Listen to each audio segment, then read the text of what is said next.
Hey Roosters, and welcome back to another video. In today's video, we're going to be opening up some Godzilla Card Game for the first time on the channel. We've been waiting for this game for quite a bit.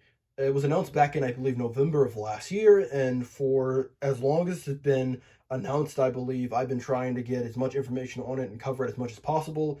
You guys may have known that I released a how to play video about the game a couple weeks back. If you don't know how to play the game, check that out. I won't be going too much into the rules in this video. I'll be most likely talking just about having the cards in my hand for the very first time, as well as what comes in the starter deck in total.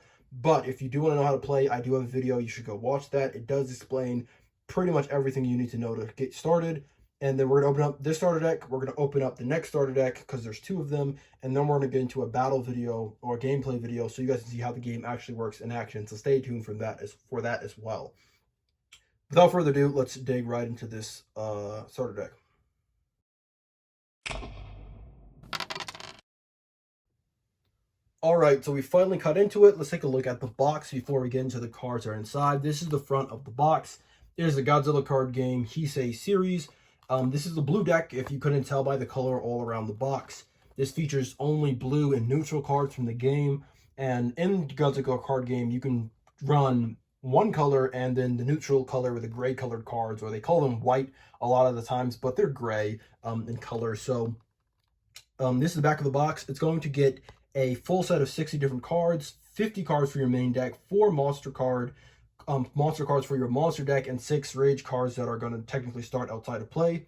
You also get a manual, a paper play mat. Those two things are separate, which I know for a lot of people is a big deal. It never really bothered me as much as it seems to matter for some other people, but I do understand the logic behind it. If somebody is playing the game on the playmat that you gave them, and for whatever reason want to quickly reference the rules for just a quick second, it's really inconvenient that they're usually one and the same for a lot of different products. And then it also really nice comes with a booster pack, which means that you can write it out of the gate, see what it feels like to open up a pack, see what some of the cards may look like inside the booster set. If you didn't get any packs or a booster box, then this is a good way to get you excited about that if you liked the game from the starter deck. That being said, the back of the box really goes over a lot of things about the card game that I talked about a ton on this channel, and it's really explained in my how to play video, which again, you should go watch. The basic thing is we're probably going to get to talking about gameplay after we open up some cards. We're going to just start talking as we look through the cards. So I believe we don't have to really read the back of the box. So if you want to, I believe you should be able to pause the video and hopefully it's legible enough for you there. Okay, let's dig right into this thing. Open up the box. Right away. Okay, let's see here. Let me get up the stuff we get.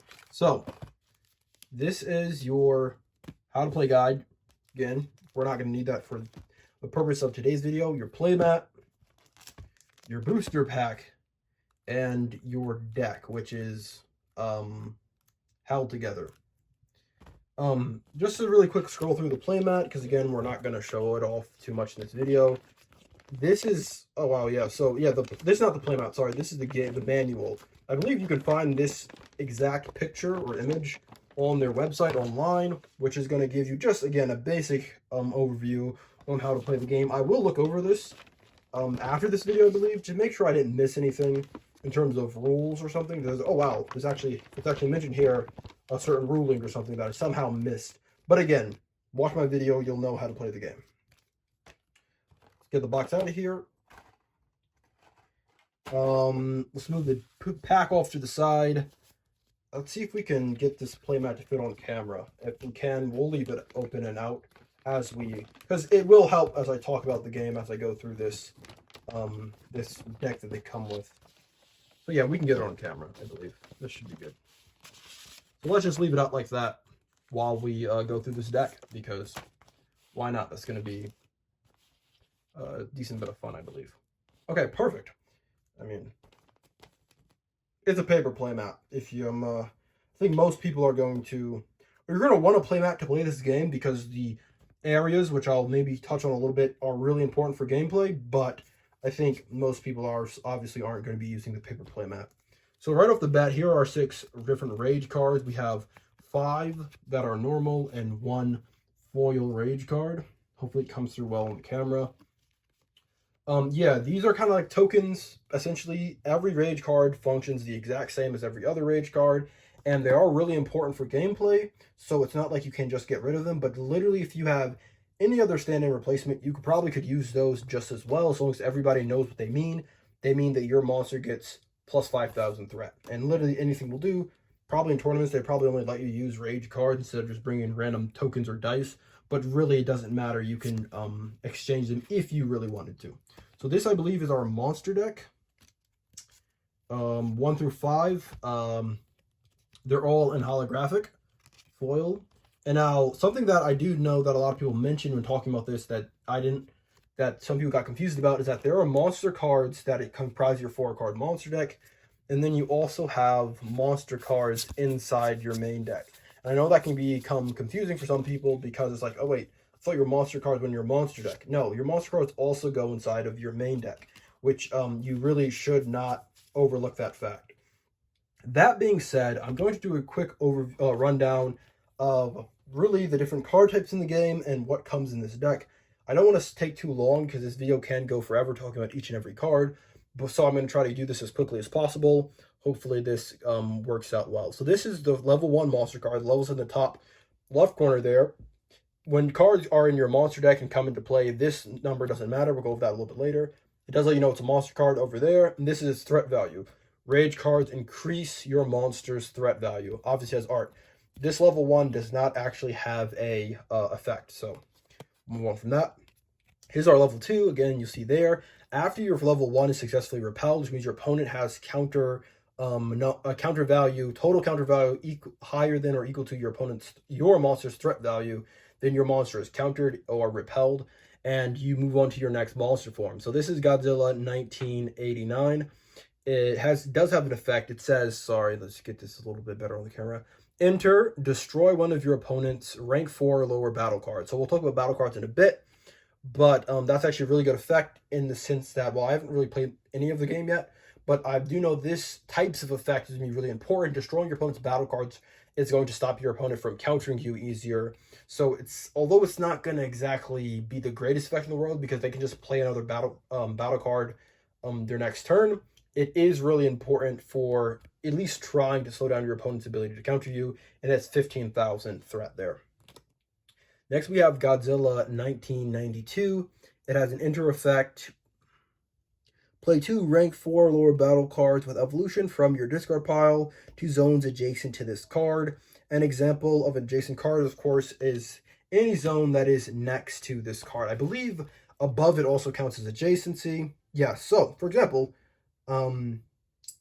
if your monster was in this zone, then this zone will be adjacent, this zone will be adjacent, and this zone will be adjacent. So you can play an evolution monster from your discard pile into any of those zones. Evolution is a keyword in this game that I believe has a couple different monsters with that keyword, using that keyword. So I guess if you're going for an evolution deck, that's important. 18,000 threat. Then we have Godzilla 1994. He has a when invading, which means when you move, not with your free move every turn, but by discarding a card from your hand to move steps equal to its footprint value. I believe that's called the invade value or the attack value or something like that. When you do that, he then gets to discard 1 battle card from your hand and destroy all of your opponent's battle cards with a rank equal to or lower than the discarded card's rank. So, again, we're getting to battle cards a little bit later, but this is, again, a decent effect in the sense that destroying your opponent's monsters is going to be really important from stopping them from killing you. And so that's going to allow you to do that. And then his 35,000 threat. Into the deck itself. So those are the rage cards. They set off to the side at the beginning of the game. Your monster deck starts in your monster deck area, and your level 1 monster then gets thrown into your area 1 space. Let's take a look at the main 50 card deck that you get with the game, with the starter deck. This is the same monster. We've seen this one before. Get 3 more copies of that. So you have a playset of this card if you want to add it to your deck and not play it in your monster deck. I believe we have this one as well. More copies of that. Don't believe you've seen this one yet. So this is Godzilla 1993. He says, when invading, reduce your opponent's rage by 1. And so again, invading is when you discard a card from your hand to move. And the sack says if you move 2 zones, you activate this effect twice or 2 times. So if you discard a double footprint card, I believe you then reduce your opponent's monster. You reduce your opponent's rage level by 2 instead of 1. Now, there's another card with that similar effect that does when evading. I wonder if... Give me a second. Well, it wouldn't matter with that card effect. Anyway, I was wondering if that effect also ended up triggering twice when you invaded double. Okay, so here's an interesting one. This one says, this is Godzilla 1995. It says, for each strategy card in your opponent hasn't played this game plus 5,000 threat. So, it's a 36,000 base, and then your opponent can only have 2 strategies in play, so it can go up to I believe anyway, a 46,000 threat value. So, again, I'm not really too sure on how good any of these cards are. I haven't played at all yet, but I'm just guessing based off the rules that 46,000 is pretty high. Though again, like I have no concept of what's good and what's bad. We have some battle cards. So these are battle cards. These go in your main deck, and you play them into your different areas. Your monster card, you only get 1 monster in play, and your other monster cards you can actually play on top of your monster card to change forms essentially during battle. And so you move your monster card across the board, and your battle cards just get played to a certain area on the board, and they don't generally ever move. So this is Mothra, Larva form, 1992. She's a 2 rank 2, which means your opponent's monster must be in area 2 or further. So in area 2 to 8. If your opponent's monster is in any of those areas, then you can play this battle card. Again, this does not mean where you have to play this battle card, so it doesn't have to go in area 2. And this also doesn't mean this also doesn't check where your monster is, it checks where your opponent's monster is. Okay, anyway. Counter power of 1,000. I'll talk about, I don't know if I'll really get around to talking about countering, but it's important for winning the game. This is an effect that says Evolution 5, Mothra. At the beginning of your main phase, you may search your deck for a rank 5 or lower Mothra battle card and play it by stacking it on top of this card. And I believe there's some more things. Search for Mothra 1992. Okay, so the way evolution generally works is that if you search your deck for a monster with rank of a certain number, whatever your evolution number is, and then whatever other requirements it tells you it needs to have. So in this case, you have to get Mothra rank 5 or higher, I believe, or lower, I believe, and you stack it on top of it. And I believe this also has a second requirement that it has to be a Mothra Imago 1992. So that's a card in this deck. And I know that a lot of people, well, I know that some decks seem to play Mothra, so I assume that there's a little bit of play there. Then we have Batra. Batra is, I believe, technically Mothra's brother. He's a rank 3 battle card, 2,000 base power. He has evolution 6 Mothra, or Batra, I mean, of course. At the beginning of your main phase, of course, you search your deck for a level 6 or a rank 6 or lower Batra battle card, and you stack it on top of them. So I assume we get to take a look at the level 6 Batra in a bit.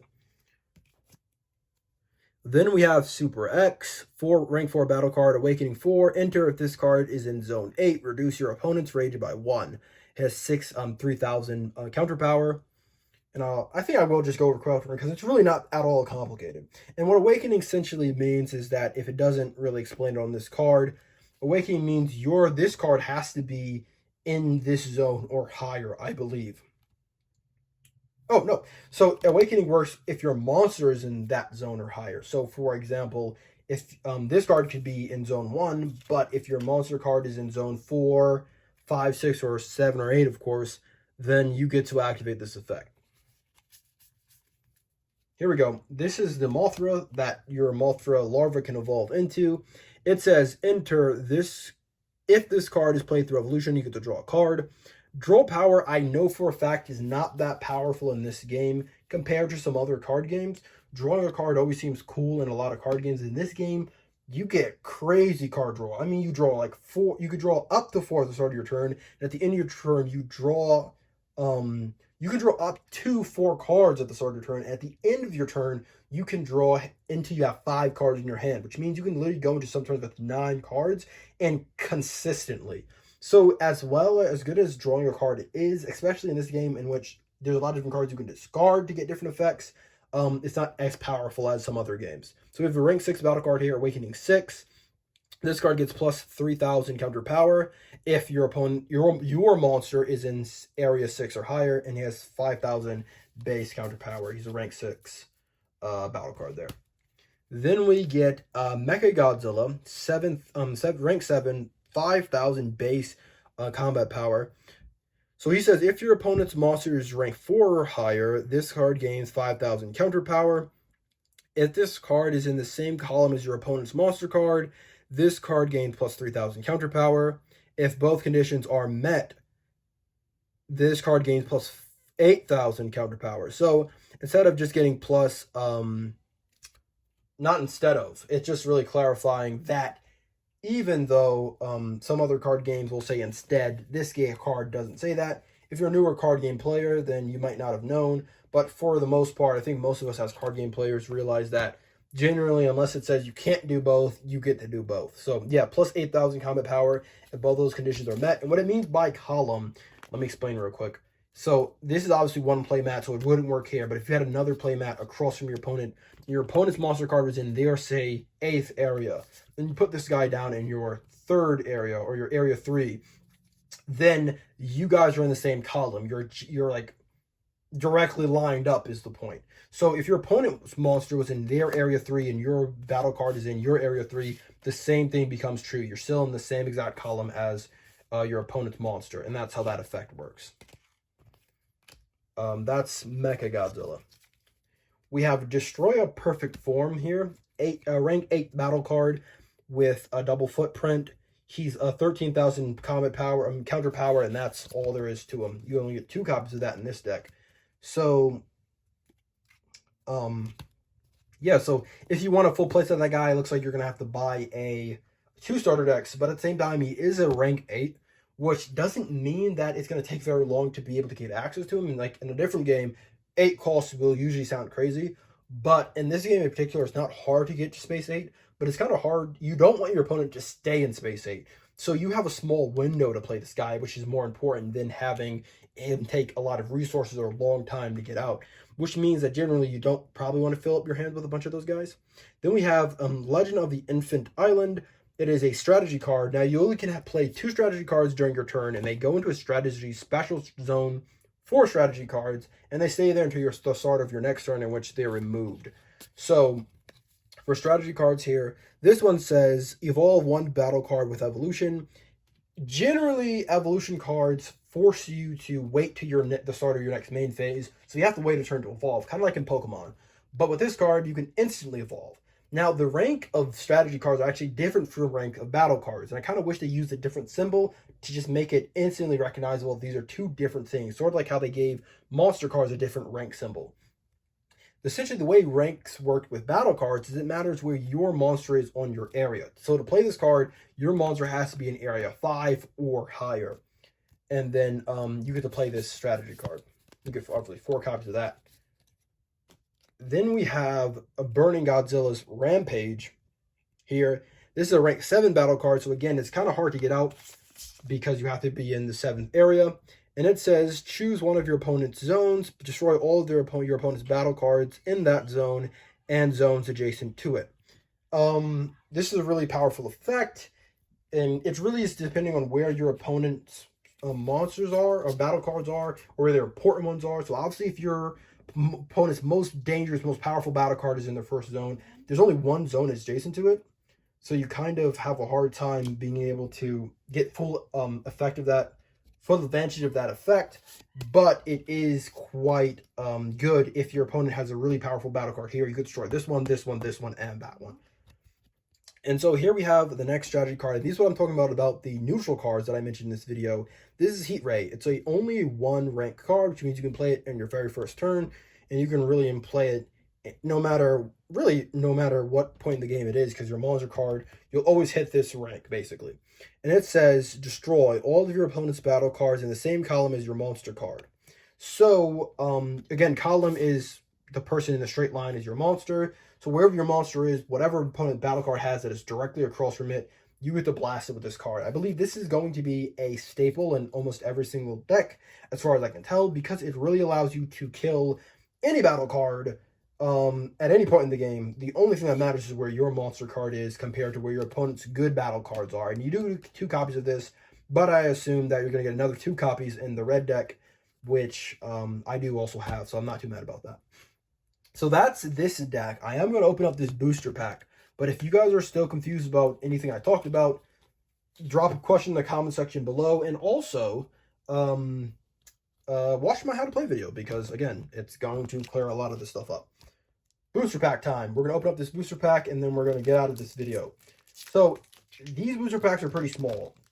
I don't know how small they are for a Japanese card game, but for in America, we usually have booster packs like 10 cards up to 12, or even like Star Wars Unlimited, I believe like their first set had 16 card booster packs. Like they were pretty fat.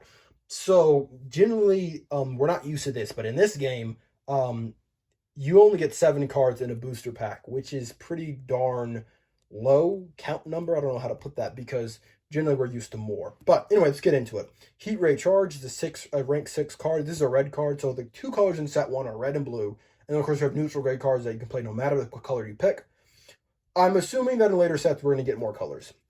We have Heat Ray Charge, the simple effect, draw 2 cards. Now, although it's really easy to get off, it doesn't really cost you anything other than you have to have your monster in space 6 or less.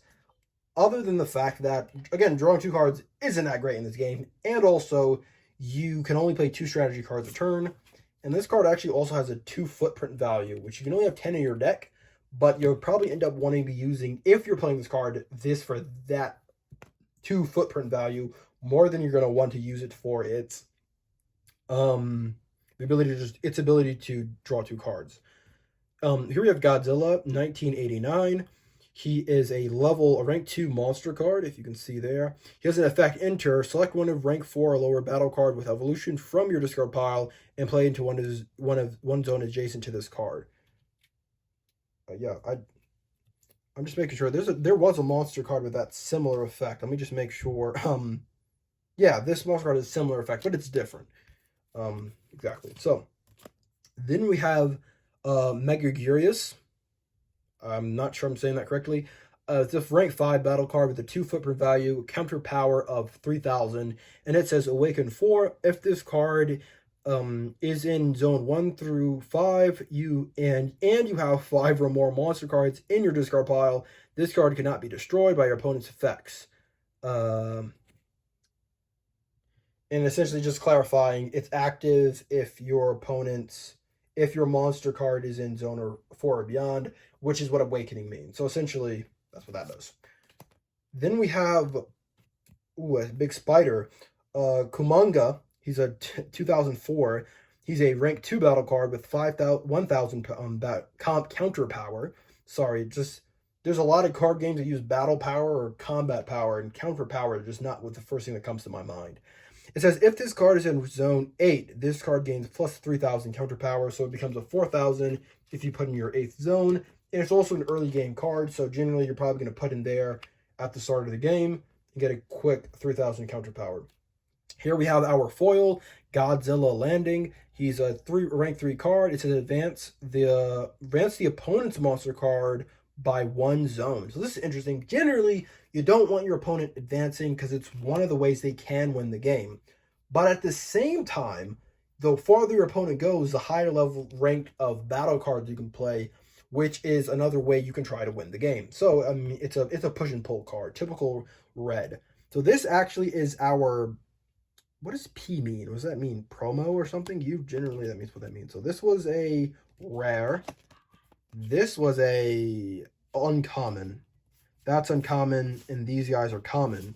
So you have two commons, 2 uncommons, a rare, and this is P.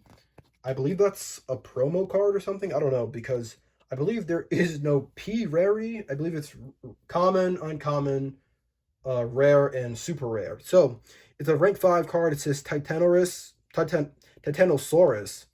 It's a 4,000 counter power. It says your turn. When your monster card's rage is increased, you may move one of your other battle cards in your zones to an unoccupied zone. Okay, so it took me a bit to read that, but it's very simple. When you increase rage, you get to move around your battle cards, which can be important in the sense that sometimes your battle card may be in a place that might end up getting trampled, and you can move him to try to keep that from happening for at least one more turn, which is important.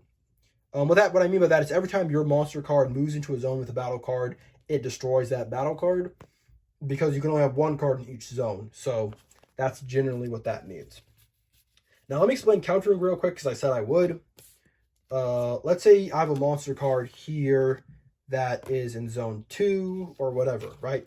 And my opponent has battle cards on their field. Obviously, wouldn't be on my field, but on their field here as well. And their battle cards, let's get one that they can actually counter. So, for example, 6,000 power, they have 4,000 power, and let's say they also had this guy in their 8th zone. So he's a 4,000 power. They count up all their counter power, add this guy, it becomes 8,000, higher than my 6,000. This guy gets countered, and I go into my second form. And so I evolve into my second form, and my guy gets countered. Now, remember, if you get countered in any normal zone, you don't go backwards. So if I'm in zone 2 and I get countered, I stay in zone 2. But if I'm in any of these the last 3 zones, 6, 7, or 8, and you get countered, you go down. So 8 goes down to 3, 7 down to 4, 6 down to 5. And that's how countering works.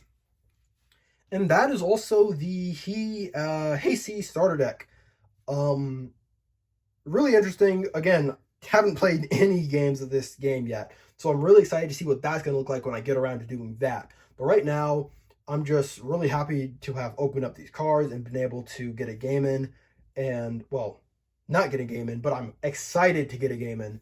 And to be able to show these cards off to the channel. Again, we've been waiting a long time. And I've also am going to unbox and record the opening of the red deck next. So we're going to take a look at that. Stay tuned. And hopefully you guys are enjoying the Godzilla card game.